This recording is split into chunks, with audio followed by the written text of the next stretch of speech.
Okay, so we have come to the final person in this dynamic role of dysfunction. And I'm going to say something. These are dynamic roles. Nothing in life is static, um, except the truth. That is the only thing that is static. It is absolute. But I digress. I'm not going down that rabbit hole right now. But yeah, these things can change, right? You can be one role, you can be the other, you can be multiple, you can be none at all. You know, you could be the only fucking sane one in the whole group, right? So it is the shittiest one of all. It is the one that I relate to the most growing up. Um, like when it comes to like my larger family dynamic, I struggle a lot with my family. I was my mother's sixth child. I was the youngest daughter. Therefore, I feel like a lot of the times I was not taken serious.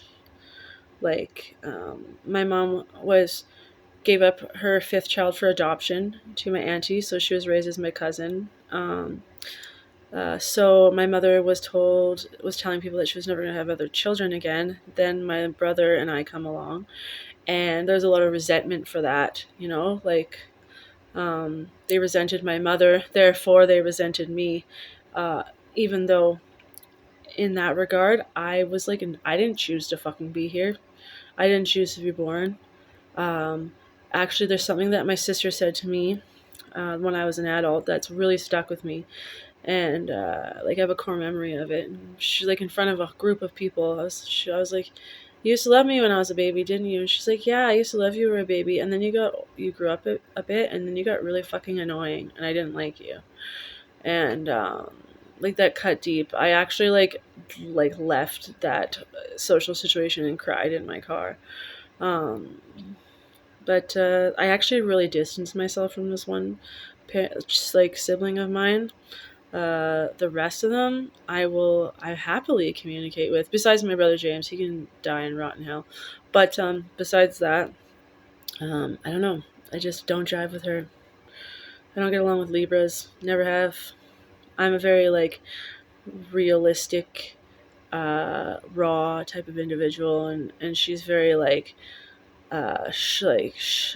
phony, put everything like under the surface kind of a person. And I can't do that. I just don't resonate with that level of like I don't do like I'm absolute truth, like high frequency. And like I just don't do the material world. I don't live in the third dimension. Like I just can't.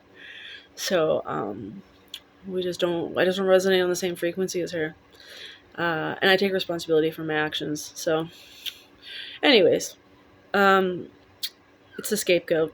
The scapegoat characteristics. These children just fucking living their lives.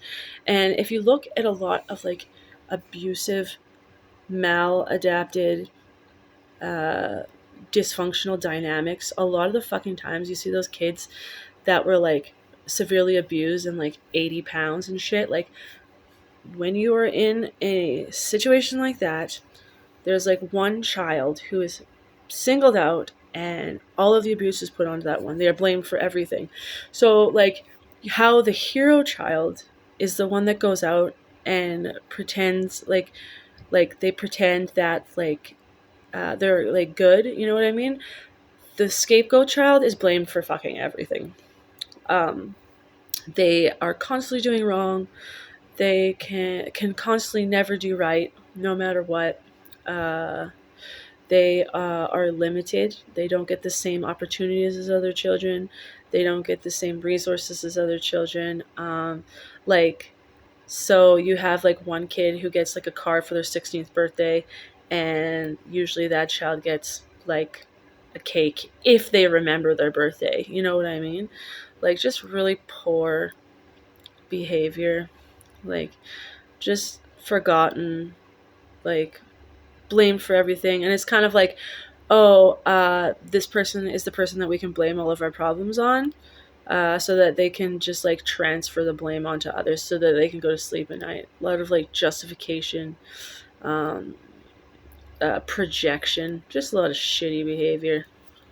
Okay, so no word of a lie. I was just on the fuck. I just got a phone call from somebody. I guess I gave him my phone number when I was on the streets when I lived in Hastings, because I've had this phone number for a long time. Like basically the whole time I lived in Vancouver, I've had it for like a year. I'm pretty good at keeping a phone number once I get it. And he was somebody that I gave my number to buy Ope Day, Ound Day, Entfay, you know what I mean. And he's like, I don't even know how I got this phone number. I was like, well, I'm actually in recovery now. I don't live in the streets. He's like, oh, good. I'm proud of you. I hope I never see you down here again. I said, trust me, you'll never see me down there again. I've been in Calgary since November. And he's texted me a couple of times before too. And I always tell him, like, I'm not in the game anymore, man. Like, but it was just so crazy. Like, of all times, like, I'm just sitting here. I just believe, like, I am such a huge believer in, like, energy and, like, resonation. Actually, like, when I first moved out here, I didn't even tell people that I had come out because I didn't have a phone or anything like that, because when you're in the streets, you get your phone stolen all of the time. It's just how it is. And I didn't tell anyone. I didn't talk to anybody. And I had 4 random people, like really good friends of mine, just message me out of the blue and say, hey, how are you doing? Like all of my friends back from Calgary. And I'm like, my energy is big. My energy is powerful. My energy resonates, because I was like, as a matter of fact, it's funny that you messaged me. I'm actually back in town. And it was all my best friends, like all my best friends. All of them were like, hey, I feel something is going on and I want to message you. So, yeah, it's crazy. But yeah, if you are the scapegoat, if you're filming, get the fuck out of there, man. The best thing I ever did was cut that person off, like that sibling off, because I remember I would like try so hard to like gain my sibling's approval, and I would go to social events with her, and she would always find a reason to cut me down.